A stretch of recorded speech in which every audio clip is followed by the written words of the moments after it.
تمہارا پروردگار خوب جانتا ہے کہ تم اور تمہارے ساتھ کے لوگ کبھی 2/3 رات کے قریب اور کبھی آدھی رات اور کبھی تہائی رات قیام کیا کرتے ہو، اور اللہ رات اور دن کا اندازہ رکھتا ہے۔ اس نے معلوم کیا کہ تم اس کو نبھا نہ سکو گے تو اس نے تم پر مہربانی کی، پس جتنا آسانی سے ہو سکے اتنا قرآن پڑھ لیا کرو۔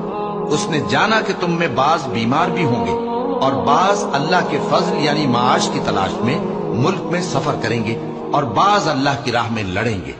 تو جتنا آسانی سے ہو سکے اتنا قرآن پڑھ لیا کرو، اور نماز قائم کرتے رہو اور زکوٰۃ ادا کرتے رہو اور اللہ کو نیک نیتی سے قرض دیتے رہو، اور جو عمل نیک تم اپنے لیے آگے بھیجو گے اس کو اللہ کے ہاں بہتر اور صلے میں بہت عظیم پاؤ گے، اور اللہ سے بخشش مانگتے رہو، بے شک اللہ بخشنے والا ہے، مہربان ہے۔